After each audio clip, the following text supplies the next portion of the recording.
This is Graphic Novel TK, your podcast guide to comic book publishing. Hey, this is Allison. A couple notes really quick before we get started with this week's episode. One, when we recorded this, Gina had a very bad cold, and I realized while I was editing it that it occasionally sounds like she is bereft, but in fact, she's fine. Illness is attempting to destroy her. The other one is that we mispronounced our guest's name when we introduced her. This week, we are talking to the fantastic Bernadette Baker-Baughman, who is a literary agent. Apologies for mispronouncing her name in the actual episode. If you meet her at a convention, please say Bachman and not Bauman. Don't be us. Anyway, enjoy the rest of the episode. Okay, I'm Gina Gagliano. And I'm Allison Wilgus. This is Graphic Novel TK. Today we'll be talking about literary agents, who they are, what their job is, and why it's useful to have one or not to have one. We have a fantastic guest today, Bernadette Baker-Baughman, who will be talking about her career as an agent and how she works with the authors and publishers that she works with. Hi, Bernadette. Hello. Thanks for having me. Thanks for joining us. Can you get us started off by talking a little about who are you and what your background is? Absolutely. I am an agent at Victoria Sanders and Associates. I've been an agent here for 7 years.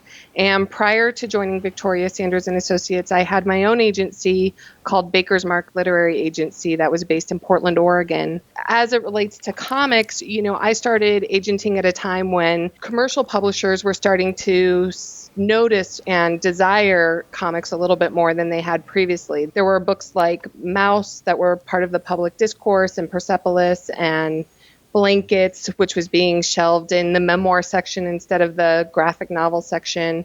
And publishers were saying, that they were interested in comics in a new way. And I was sort of uniquely positioned because I was in Portland, where there was a lot of comics happening. There was a lot of creators. There was a lot of publishers. Gina, as you know, you were there as well. And there was just a lot of conversations happening at that time. At the same time, I was trying to establish myself as a young agent, and it was just a very unique opportunity for me. So I don't agent comics exclusively, but they have been a large part of my career. And some of the clients that I've had for the longest amount of time, like Faith Erin Hicks, for instance, we've worked together many years over many books and are building, our careers simultaneously. So that's me. I keep forgetting that your company was originally in Portland, actually. Yeah, it feels like a long time ago now already, but we definitely got our start there. Yeah, and I feel like it says something about how proximity to people kind of like lets you build that community and those relationships that can take you really far in life and in your career. Yeah, it's so interesting. I mean, because usually the conversation that we're having in New York publishing is, do you need to be in New York to be in New York publishing? And I feel like I arrive at that question in different ways, depending on where I'm at in my career and what's happening. But certainly I think being in any type of group of creative people gives you a unique disposition. And I think that's what I had in Portland. And today the landscape's changed a lot with Image having moved there, and IDW opened a branch. So it's even a more thriving city for comics people than it was before. Sure. But on the other end of that coin, we represent people from around the world. And there are clients I have that I've never met face to face. I mean, we have clients literally all around the world. So on the one hand, being in proximity is helpful. It can be helpful, but it's not the only way. So one thing I'm really curious about, and you talked about this a little bit, that how did you get into publishing originally? Like you said that you were at you had your own agency before this, but obviously something happened between, you being a teenager and you running your own literary agency. So kind of what was the path you took there? Yeah, I started on the publishing side. I started, my very first experience in publishing was as an editorial intern, which I did at 2 different publishing houses. My first paid job in publishing was in marketing, and I did that for about 5 years. I had some really terrific mentors. I finished my undergraduate degree and went on to do my graduate degree. And after I finished my graduate degree, I had intended on going to law school. I'd been accepted to law school. I knew I wanted to stay in publishing. And instead, sort of very circuitously, I started agenting instead. And that's a much longer story. But I started in-house, thought I wanted to be an editorial. When I was hired in marketing, found that I really loved marketing. And then agenting offered this really unique opportunity to sort of dabble in all areas, the business side of publishing, the editorial, the marketing, the creative and the strictly business. It's a little bit of everything, and I love that. So can you take us through the process of deciding to work with an author? How do you decide to work with someone, and then what happens next? Yeah, comics are so interesting because if we were talking about prose, I would say that there's a very clear path. If we're talking about nonfiction, it's one path. If we're talking about fiction, it's another path. And I think comics are a little, there's not necessarily one way in. And I think I learned that very early on. And I think that's partially because there are different roles in publishing. There are some people who just write. There are some people who just illustrate. There's some people who write and illustrate their own books, but maybe illustrate for other people as well. And I think I'll probably answer this question in the most obvious way or most cliche way, which is that, just like on the editorial side, when you see something and you fall in love with it and that's your first experience with it, it's sort of the start of a bigger relationship and a longer conversation. And it's very much that way on the agenting side as well. Things come to us in a variety of ways. Because I've been working in comics for a long time, a lot of my comics creators come to me through word of mouth or recommendations. But people also solicit me through my publisher's marketplace listing. I'll go to pitch fests or writers' conferences, and illustrators and writers solicit me there. So they come to me in a huge variety of ways. And I feel like we're always starting the conversation with, do I fall in love with the material? And that's the first question I ask as an agent when I'm sort of considering if I'm the right person for something is this something that excites me and that I'm passionate about? So what's the second question?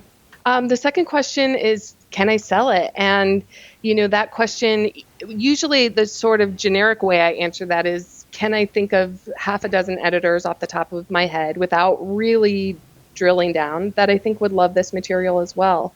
It's such a business of sensibilities. We're always looking for editors who share our sensibility. And there are definitely, for a second, publishers that are devoted to the graphic novel format. But there are publishers also who dabble. And, if I were only always selling to the devoted publishers of graphic novels, it would be a very small sector of publishing. And I kind of tend to look for those things that maybe could cross over a little bit more or could appeal to the trade market, whether it be for the children's publishing side or the adult publishing side, in a way that's unique. We covered this a little bit in our terminology episode, and when we were talking with Callista in our editorial episode. But so how is it that authors come to you? Can you talk about some of the different ways, the different processes that you end up working with a cartoonist on their book? I mean, the easiest way to me and to anyone in our agency is to follow our submission guidelines. And our submission guidelines say that you should send a query and include 30 pages of your manuscript in the body of the email, which is obviously not going to work for a lot of cartoonists. But, starting with a query letter into our submissions box, we as an agency check our submissions every single day. We respond to every single query that comes in, and anything that's exciting to us gets responded to, I would say on the high end within 2 weeks, but very, very often much faster than that. For a cartoonist who's looking at those submission guidelines, they might go how am I going to get this person to pay attention to me? But I would just say including some links to your material, to your website, to your portfolio, to sample pages is as good as including the material in the body of the email. And what sort of things do you want to hear about in a query letter?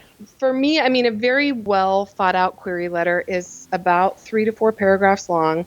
It contains book concept and information about the author's platform, their bio, and any other relevant information that might be useful. But I feel like most of the cartoonists that I work with, I'm sort of qualifying all of this because I feel like all of these answers are very straightforward when you're talking about prose. But when you're talking about graphic novels, there's a little more gray area because we're talking about a huge, varied types of audiences. Like if you're writing a graphic novel that's a nonfiction memoir, you would approach me one way, and that would follow something that's a little bit more close to a nonfiction pitch or a nonfiction query letter.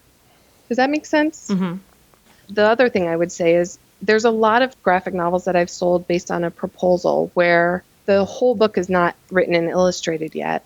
And we do put together basically a sales package to go to a publisher that ultimately sells the book. So I might start talking to a cartoonist much earlier in the process than I would a novelist, because I really couldn't talk to a novelist until they had a completed novel for me to consider.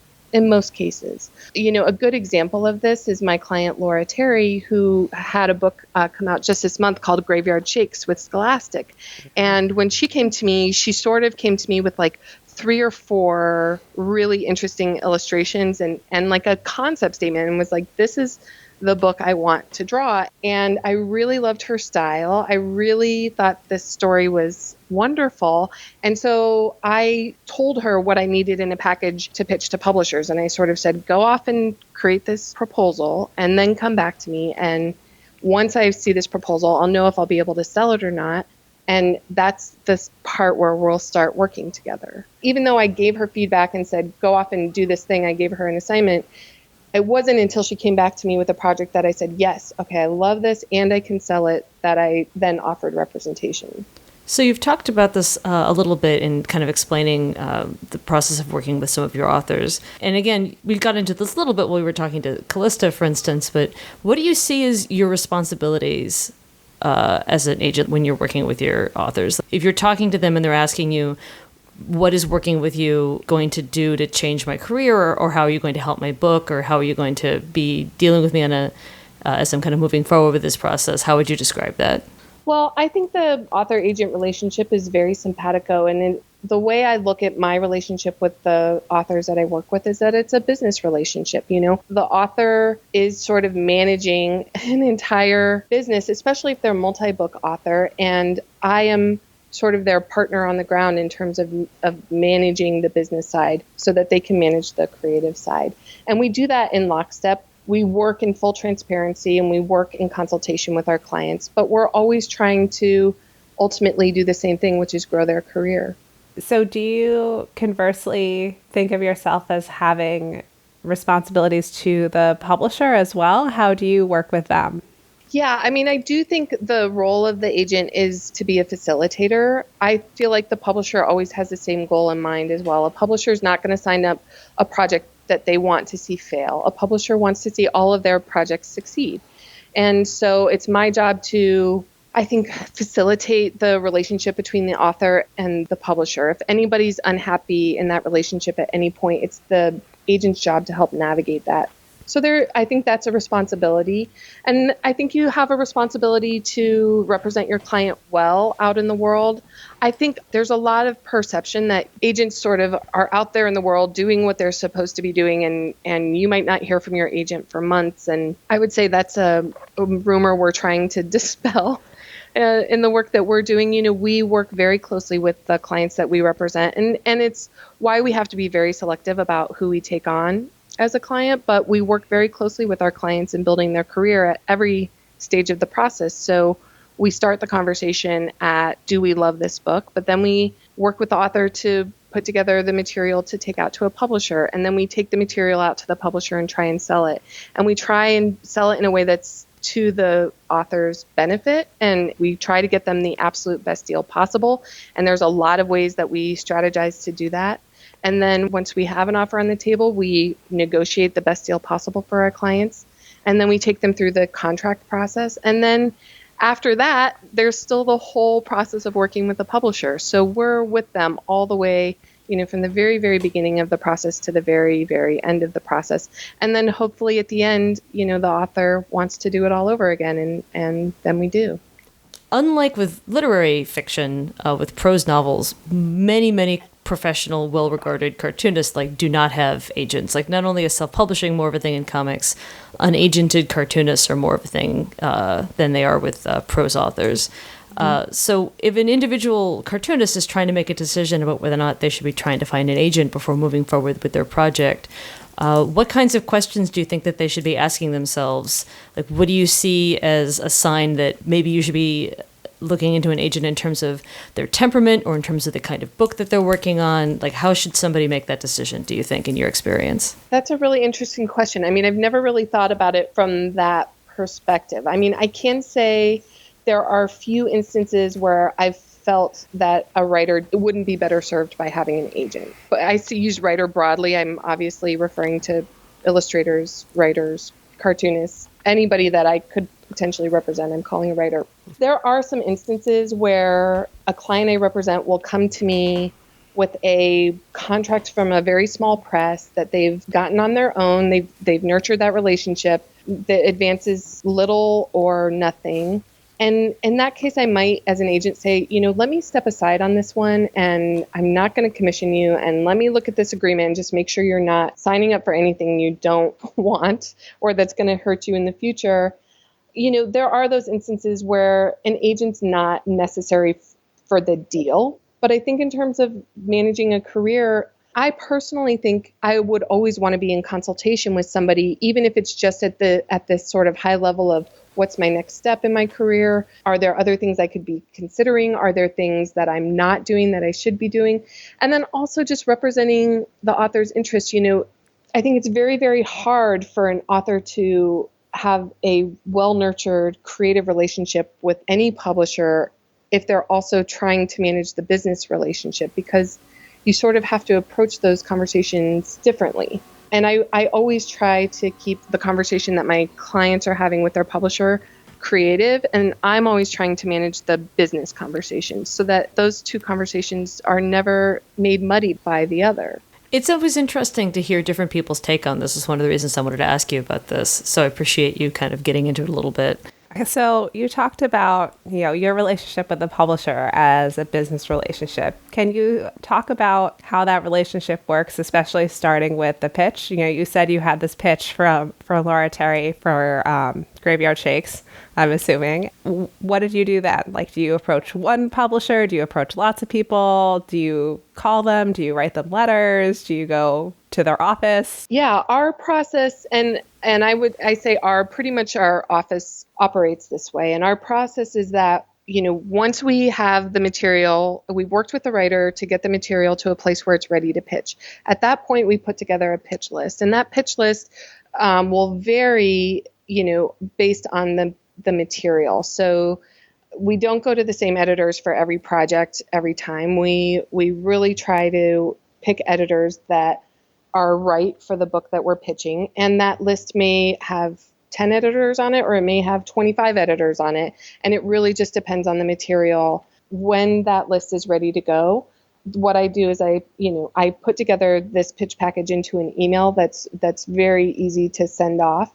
Which can be a little bit of a logistical issue with comics, only because the art files can be very, very large.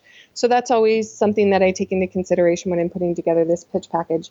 But I always call the editor first, and I pitch them the story idea over the phone. I talk to them about the client. I really try to engage them in a conversation because I know, speaking of Callista, we've done a lot of books together. I know Callista to some degree, and I sort of have a sense for what she likes and what she's looking for and what the publisher is looking for as a whole. But I don't necessarily have a close relationship with every single editor that I'm calling. Some of them, I might have talked about this project with another colleague and they said, oh, you should send it to this editor. They'll love it. So I might be in some ways introducing myself to the editor for the first time and trying to get a better sense of what's working for them and what's not working for them and what, where they are at in terms of building their list. And I try to really personalize the pitch so it doesn't feel like I'm just giving some generic pitch. It feels like I'm pitching something that is right for the editor that I'm speaking to.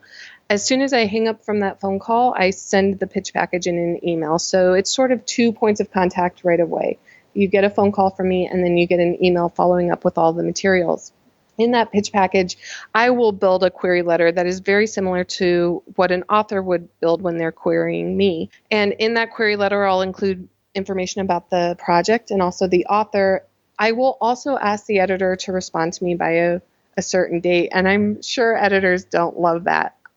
But I don't really want to pitch to go out into the world with a, indefinite deadline. I want editors to know by when I'll be hoping to hear from them. It's not a hard deadline, it's a suggestion, but I feel like it's setting an expectation, because if something goes off and I don't know if and when I'm going to hear from somebody, I feel like we could be waiting indefinitely. And then as an agent, it sort of gives me a date to follow up by. So hopefully editors read the material and fall in love with it way before my deadline, and we're having conversations and closing deals. But, it doesn't usually happen that way, I'll be honest. And usually it's really about the material goes out into the world, and then editors read to it and respond to it in their own way. And if they're interested, if they're responding to it well, they'll usually write me back and say, oh, I'm loving this and I'm going to share it with my team. And here's when my editorial meeting is. And are other editors considering this? And where are you at in the process? And then we go from there. And once I have an offer on the table, then I'll let all the other editors who are considering it know that I have an offer on the table and what my strategy is for next steps.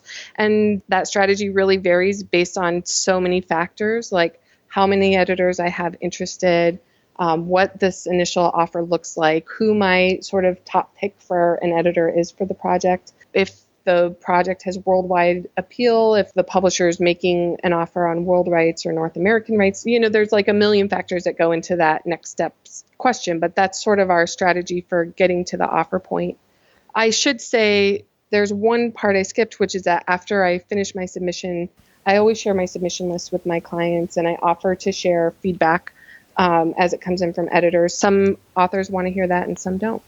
So you said you give people a deadline. Can you just give us a sense of how long that is? Like, is it usually 5 days, or is it 2 weeks, or is it like 3 months?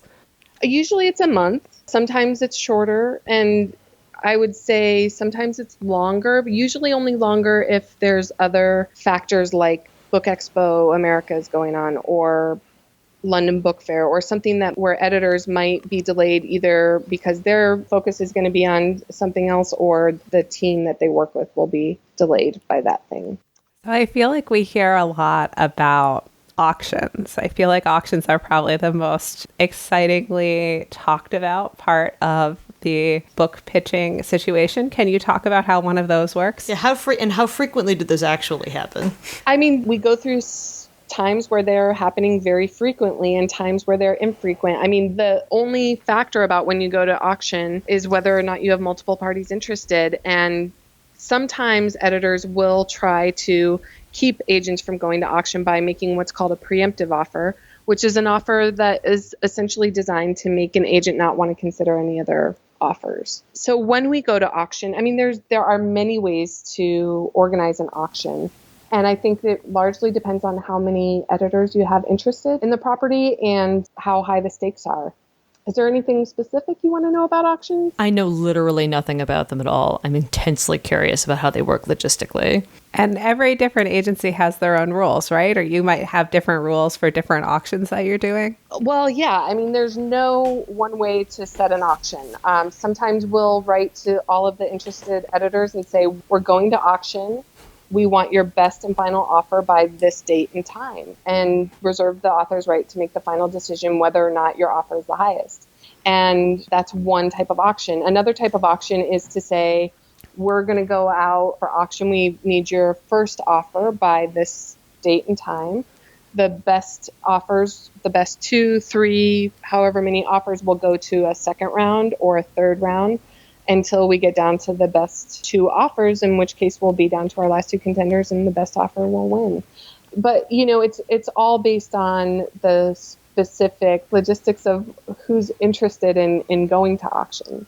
Does that make sense? Yeah, this is so interesting to me because I literally was like, is it like Christie's? Like, is there a man yelling or people holding up paddles? Like, so I appreciate you explaining this to me as I... Yeah, the agent sets the rules for the auction, and sometimes editors will make requests. They'll say, I don't want to do a best and final offer on the first round. Can we do multiple rounds? And the agent can say yes or no. And I think, a lot of agents and editors have very collegial relationships, and, some of those decisions are made based off of requests in the moment. Okay, so you've done your super exciting auction. Can you talk about the next part, like the contract negotiations? And also the difference between the initial offer and the contract, because I think that sometimes people conflate that.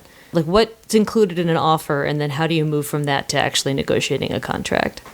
I mean, the offer usually happens over the phone, but then that's followed up with an editor sending the deal terms in an email. And we might go back and forth multiple times and say, yes to this, no to that. The editors and agents will push back and forth.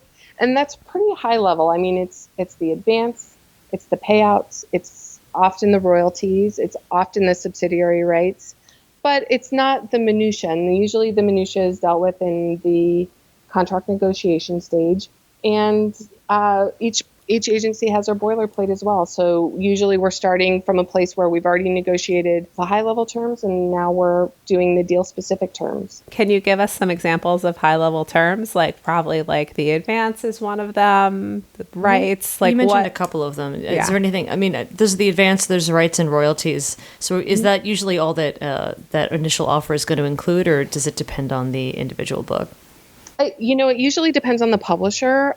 Some publishers have very elaborate deal memo forms that they use, and some deal memos are just very basic, and it really depends on the publisher. I mean, I think it lies on the shoulders of the agent to ask for anything that they know they need up front. And so here's another thing. The issues of auctions aside, presumably sometimes you're working with an author and they get more than one offer, like these high-level terms. If you're sitting down and talking with an author about the different offers on the table and which one they should take, like, what are you considering when you're giving them advice about what you think that they should do? Because I think that there's this idea that you should always just go for the most money, or you should always just go for the best rights. But it's are there any other factors that you're kind of trying to talk through with people as they're deciding what offer is the best one for them?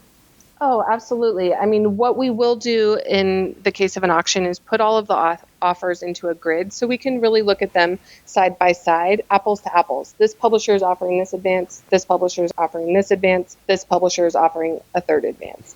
And we also ask the publishers to include information about what they will offer for marketing. What do they plan to do to help differentiate this book? And the publisher's response to that question speaks directly, I think, to the author, and really can help make the decision. If you have two offers that are exactly the same, the publisher that answers the question about how will I publicize and market this book robustly has a leg up over the publisher that doesn't answer that question well. Do you find yourself also thinking about your history of working with different publishers, or the rest of their catalog, or other factors about like what the best home for the book is going to be? Yeah, I definitely do. I think that we're always looking for long-term relationship. Yes, I do have authors who have published only one book, but a lot of the authors that we work with are trying to be career writers, and they do plan on publishing multiple books. So we are looking for some place that will be good for them for not just one book, but for their career. And that's not to say we don't ever move authors. Of course we do, but we always start the conversation with that perspective in mind. So yes, how well they've published other authors of ours is a factor to some degree. It's not the only factor. But it certainly is a factor. How well they've published other similar titles is a factor. Will this book stand out on their list? Yeah, absolutely, that's a factor. If one publisher has 50 books every season and another publisher has 12 books every season, that might be a factor. I mean, it's very hard to say in the abstract because there's so many factors. And it's one of the things that the agent does is help the author to figure out what the important factors are and help make the decision. And ultimately, the agent can't make the decision for the client. The agent can only advise and give their best advice. And it's ultimately up to the client to choose. I have had situations where I've been in an auction and I've said, my gut says go with this person. And the client has said, no, I prefer this editor. And ultimately, that's what wins out. But yes, those factors are meaningful. I mean, I know I've had conversations with other cartoonists in the past about, these kinds of decisions. And one thing that comes out a lot is I'd rather take a low advance from a publisher that I think is going to take care of me than a high advance from one where I'm just going to be another book in their catalog. It's always a very difficult decision with these kinds of things. Well, the alternative argument to that is a publisher who spends more money on your book is going to put more effort into selling your book. See, I love this. This is why I'm glad we're talking to you about this. I feel badly that we're asking you about this because, of course, we're here because we love comics, and I feel like every conversation about comics and business ends up coming down to this. But a thing that I get asked a lot when I'm talking to people about agents is, how does an agent help you out if, for instance, somebody wants to talk to you about movies or television or other kind of optioning of their work? So how do you work with authors in those circumstances? Do you handle that yourself? Do you work with other agents to do that? How does that work? We represent our clients across the board. So when it comes to film and television rights, we do almost always, not exclusively, but almost always use a co-agent on the film side, somebody who's an expert in that area. When it comes to negotiating film and television contracts, we engage an entertainment attorney. There is a structure to that business relationship, and basically, without going into huge amounts of details and boring you, essentially we split our commission with our film co-agents. So the author is not paying more for the services of a film and television agent, but they're getting an expert level of service for the same price, essentially.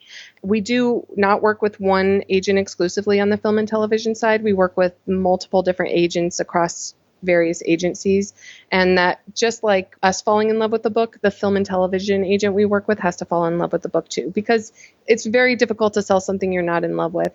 So that's something that's really important to us. Same thing with merchandising, and same thing with foreign rights. There are some publishers whose strategy is to manage the foreign rights on their own. And in the cases where the publisher makes an offer for worldwide rights, we entertain those offers as long as the publisher has a good track record there and is intending to really exploit those rights. We also always try to put in reversions for those rights. So if the publisher is not successful in placing those rights, despite their best intentions, we have the opportunity to do so ourselves. And in a lot of foreign territories, especially the non-English speaking territories, we do use co-agents as well. And it's the same situation where we split our commission with those co-agents. So after you've got the whole pitch process, the contract together, you have the offer and you have the contract signed, what are the other points in the book publishing process that you would be kind of called in either by the author or the publisher to help out with something or to give your advice or to be an active participant? Usually, every agent's different, and every agent has a different style and strategy and approach. For me, once the deal is done and the creative conversation is happening, I like to be copied on the conversation so that I'm in the know, so that I'm aware of where my client's at in the process and where the project's at, and all of the benchmarks and deadlines that will be rolling out over the course of publication and leading up to the final pub date. I always make myself available to the publisher and to the client if any bumps come up, and if they need my assistance in any way, I always make myself available. But unless called upon, I usually stay pretty quiet and out of the way, and just try to make sure that things are moving along at the pace that they're supposed to be moving along.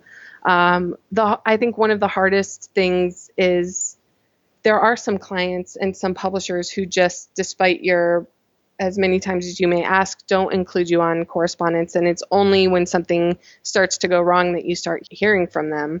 And that's what we really try to avoid. We try to make sure things are going smooth for everybody throughout the entire process. Usually we're consulted on the jacket art, the jacket copy, catalog copy, things like that, where, the publisher will usually come to me first and say, we have these assets that are ready to share. Can we have your feedback? And at that time, if I think that something is really off track, I will give my feedback before sharing it with the client.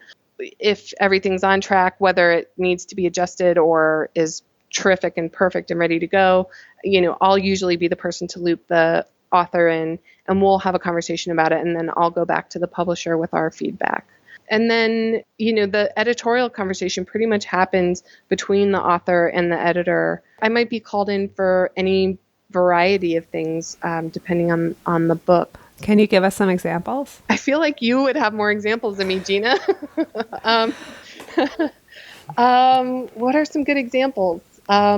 I'll usually ask for a marketing and publicity update. If my client has concerns or is unhappy with that for any reason, I would be the person to manage those conversations. I don't know, like what about if an editor is giving feedback back, or if an author is worried they're going to miss their deadline? Yeah, if an author is worried they're going to miss their deadline, they absolutely, this is one of those times where it's really, I feel like, beneficial to have an agent, because it's very hard to be in that creative space and to be having to also negotiate with your editor for more time if that's what you need. And I think an agent can look at that conversation from a very technical point of view and help the creator problem solve, how much time do you need in order to get this project done realistically, and then have that conversation with the publisher and navigate whatever complexities may be associated with that as well.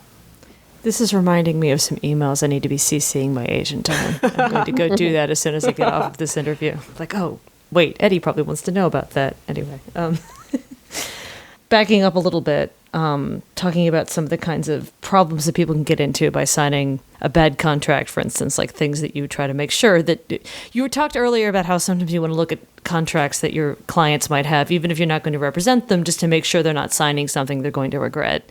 And I know that sometimes you come on very early on the process, but sometimes maybe you're coming on with a client who has done a lot of work before you started working with them. Have you ever been in a situation where you're having to do kind of cleanup or damage control on contracts or business that's already happened before you came on with a client? And if so, kind of how do you navigate that kind of thing?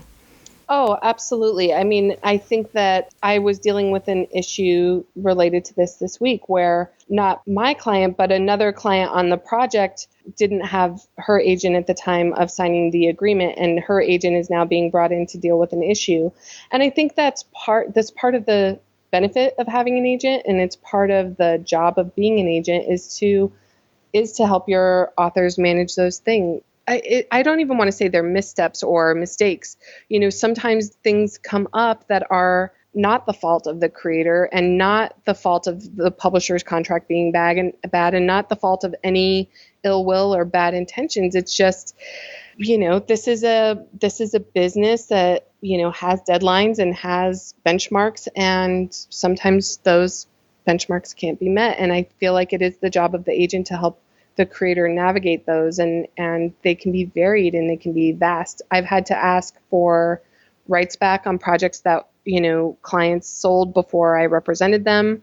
I've had to go back in and try to renegotiate contracts that I didn't feel were up to a standard for my clients. I've had to, I've had to enter conversations that I previously was not a part of, either because I didn't represent the person at the time of that conversation happening, or something happened without me knowing about it. But I just feel like that's part of the business of being an agent. If I could give one bit of advice to any author or cartoonist or illustrator who's agented, I would just say, call your agent. Keep your agent looped. Your agent will help you navigate so much more than you maybe give them credit for or anticipate. I will say the clients that I'm most successful with, we talk regularly. We talk through big things and little things. They, are in very frequent communication, and that communication is reciprocal, where it's a conversation that's ongoing. So yes, I think that's one of the benefits of having an agent, is to help clean up the messes, whether the mess is your fault or not your fault. Well, of course, part of the reason that we're doing this podcast is also because publishing is a giant, confusing industry, and I definitely have more than one friend who's ended up in a bad situation, not because they're stupid or necessarily were even being particularly irresponsible, but just they were very aggressively being taken advantage of, and they didn't have anybody to help them recognize just how bad of a situation they were getting into. Sure. I mean, I think from a creative side, you want to feel that anybody who's approaching you to do business with you comes from a place of goodwill. And I think sort of on a generic level, yes, that's true. But publishers are business people, and a publisher's contract is always going to benefit the publisher more than it benefits the writer or the creator. And it's the creator's job to have representation to push back in the areas where they can, and to negotiate the best deal possible. The best deals are deals that everybody benefits from and that everybody feels good about and everybody wins at. Can you just talk about, you've been talking about contracts a whole lot. I feel like that's something that we think about when we talk about agents. Is that, do you think, like 20% of your job, or is it 50% of your job to be negotiating contracts?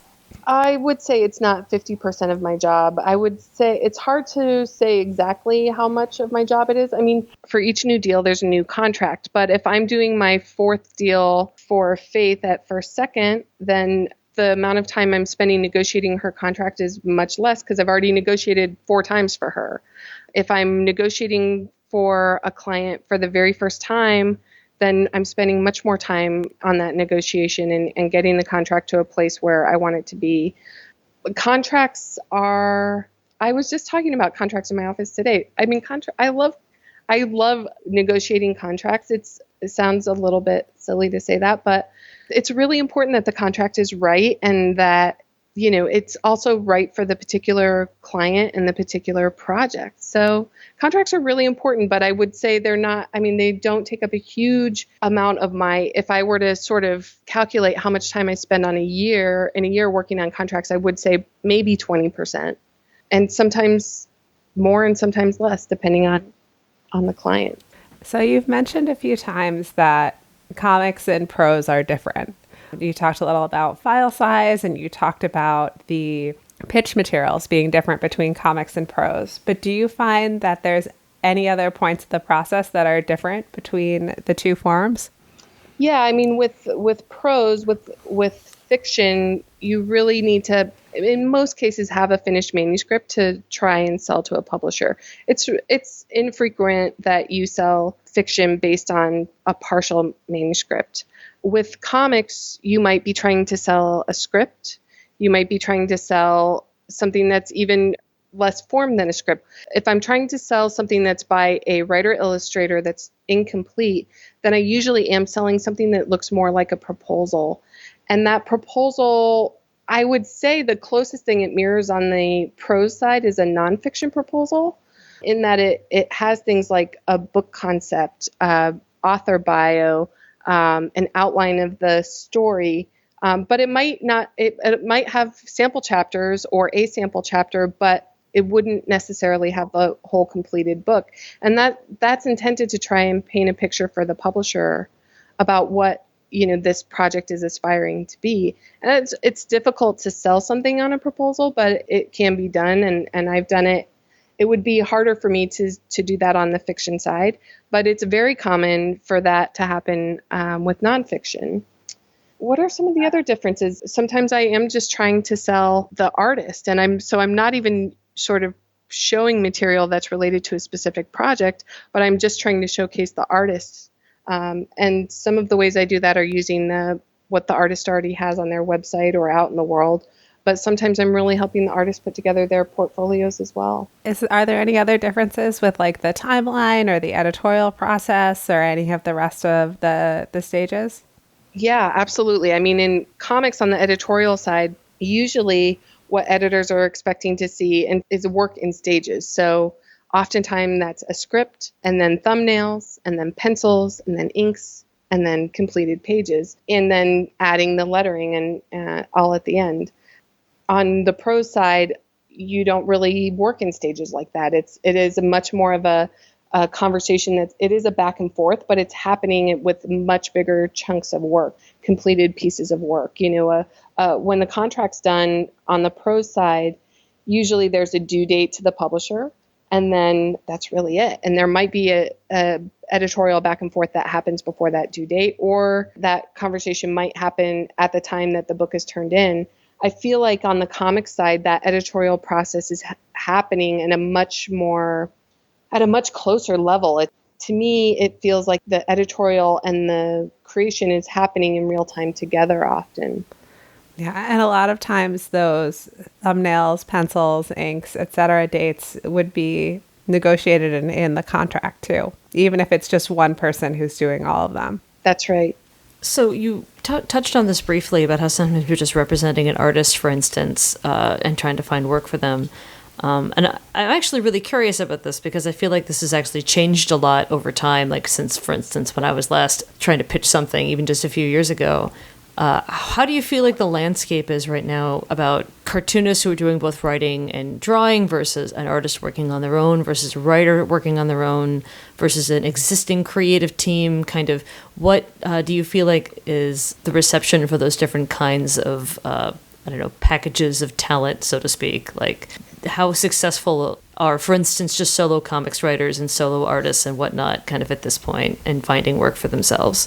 For me, I feel like it's gotten harder to pitch just a script for a graphic novel. It's not impossible by any stretch, but it's to me, somehow the landscape there has gotten more difficult. I would almost rather try to put together a team on my own before going out with something, or try to find a way to package a writer, try to help them establish a platform before going out with a script. If it were a debut writer, somebody who's obviously established doesn't have that same problem, that same dilemma. But I do feel like there's a different approach with, Allison, something you just said kind of stood out to me. When you're an illustrator who's trying to be a cartoonist, but also maybe an illustrator for children's picture books or across other categories, I feel like as an agent, you're really trying to get the attention of two very different types of people in the industry looking for very specific types of material. And I feel like you have to be really broad in your approach, I feel like, in that way. But I also feel like comics are traditionally, there's a lot of different ways to enter. There's not just one door. So you kind of have to be flexible and look at each project individually and make a decision in the moment. Is this something that, I dealt with this recently. I had a submission come to me that was really promising. It was very smart and funny. The art was terrific, but it's very of this moment. It's a very timely piece, and the book is not completed yet. And knowing how long it takes for a graphic novel to be completed, they had about 20 pages of a 150-page book completed. So I'm sort of doing the timeline in my head going, okay, it's going to be another year before the art's complete, and it's going to be another year before that book can come out. Is this topic going to be as timely in 2 years from now? That's a real challenge for me to try to think about as an agent. I know editors are going to ask me about that. Can I overcome that question? And ultimately, I felt like, no, I could get behind this book if there was a faster way for it to be completed, but it would be hard for me to try to convince editors that this will be timely in 2 years. So, I think you have to look at each book and its challenges sort of on an individual basis and try and troubleshoot like in the moment. I mean, that actually brings me to another question I wanted to ask you, which is, obviously sometimes clients are coming to you with like, I want to pitch this book, help me pitch this specific book. But then I know, your work with Faith, for instance, she might be like, well, I have these 3 projects I'm kind of working on and kind of interested in. How much of a conversation are you having with the people that you're working with about where, for instance, if I have 3 different ideas for a book that I might want to pitch, and I'm talking to you about it, like how much are you involved in that decision-making process, and how do you help people make that kind of decision? Yeah, I would say I'm very involved in that conversation because, we're trying to make a career decision for you, and we're trying to decide what are you going to have the most success with. So if you had 3 ideas, Allison, I would say, can you write me 1 paragraph about each of those ideas, send them to me, and then we'll set up a phone call. And that will give me a chance to sort of have a little bit of exposure to your ideas. Think about which ones are the most marketable, which ones are the most timely, or which one stands out to me the most. And then when you and I have a conversation, I will give you that feedback, but my first question to you will most likely be, which of these are you most passionate about? And sometimes the passionate question is the answer. And sometimes, answering a few questions, that is the answer. I do have this conversation with clients a lot about what's my next thing. But we also have the conversation like, I had this opportunity come to me, and should I take this opportunity?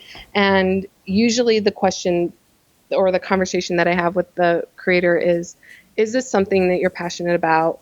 And is it something that's going to make you money? And if the answer to those questions is no, then usually the answer to should I take this opportunity on is no.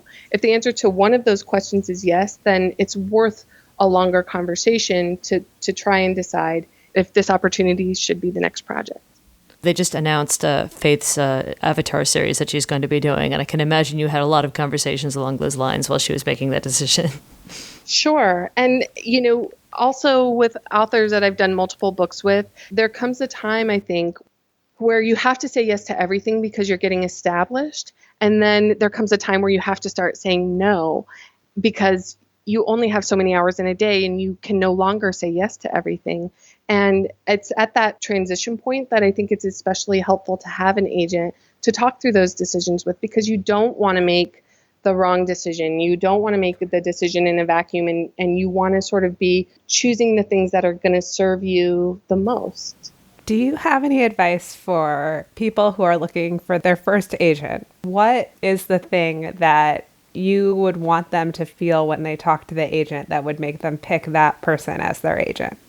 I feel like you want to pick an agent based on a rapport that you have with the agent. Your agent's a really important person in your career, and I feel like you have to trust the agent. You have to feel like they have your best interest at heart. You have to feel like they're a fan of your work and they understand what you're trying to do. It's this sort of, I feel like if I were a creator, I would want to work with an agent who truly appreciated my work and then had a reputation of being a good agent.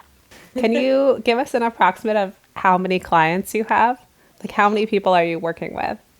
So I've been agenting since 2005, so 12 years. And I would say if I sort of count all of my clients, I probably have maybe 50, but not 50 active clients for sure. And so Victoria, my boss, who's had her own agency for 30 years, has hundreds of clients, but probably has dozens of active clients. I probably have maybe 20 really active clients at this moment in time. That's fewer than I would have thought, actually. Yeah, it's not something I really keep track of by way of, having a tally of who's really active. I'm just sort of doing a quick calculation in my head of like, how many files have I touched the past month? Probably 20. So the same way that people can pitch to a publisher and the publisher could be like, we like you, but we have too many books. People can pitch to an agent and an agent can say, well, I like you, but I have too many clients that I have right now to take you on. Sure, absolutely. I mean, I think it's very, very hard for agents to say no to something that they're excited about. I think there's this sort of space of being on the fence as an agent where something's going to require a certain amount of time and energy to develop. And for me, I only want to take on things that I have the time and energy to develop. So I might say to an author, I really love what you're doing, and I think it's really smart. And, these are all of the qualities that I like about it. I don't think it's quite ready to go yet. And here's my feedback about why. And maybe this is my shortcoming and another agent will feel differently. But if not, if these notes resonate with you and you feel like you want to go develop the material more and come back to me, I would really be happy to reconsider it. It's not something I can take on at this time, but it's something I might consider in the future. I would say I'd be pretty hard pressed to think about something coming to me and me saying, oh, this is amazing and absolutely needs no work and ready to go out to editors, and me saying, oh, I have too many books. If something needs development before it can go out to an editor, that's usually the time where I'll say, I might not have the time and energy to develop this at this stage. So we asked you what advice you would give to people who are looking for an agent. What advice would you give to someone who is looking to do what you did and be an agent? If I could give my 25-year-old self some advice, I would say go work for an agency, whether it be a big agency or a small agency. Sit in that assistant desk, see what it's really like, and make a decision about if this is right for you. I mean, the great thing about being in the agent's chair, whether you're the agent or just working under another agent, is that you get to see and experience a lot of different types of things. You're really looking at things editorially. You're looking at things from a marketing perspective. You're learning contracts. It's a varied position. You get to touch a lot of different things. So I would say I don't know how hard it would be for somebody to make a career change mid-career and become agent. I know people do that. If somebody were to say, I'm a cartoonist and I want to agent for other cartoonists, I would say, go work for an agency. Start at the bottom and build up a list of talent. Bernadette, thank you so much for talking to us today. We really appreciate it. Thank you both. I really appreciate it. Are you currently taking on clients right now? I am. So if people want to find out more about your agency or get in touch with you online, where is it that they can find you on the internet? We are at victoriasanders.com. That has all the information about our agency, along with our submission guidelines and a whole lot of our clients. So anybody can see what else we've done and see if we might be a good match. Okay, up next on Graphic Novel TK, we're going to be talking about publishers. Who are they and what do they do? They are a mystery. We'll be having Annie Koyama from the fantastic Koyama Press come talk to us about that. See you soon. Graphic Novel TK is co-produced by Gina Gagliano and Allison Wilgus and is brought to you by The Beat. You can find our show notes along with other comics news and podcasts at comicsbeat.com. Our podcast graphics were created by Shivana Sokdeo. Our theme music is by Poddington Bear. You can follow us on Twitter at Graphic Novel TK or email us at graphicnoveltk@gmail.com.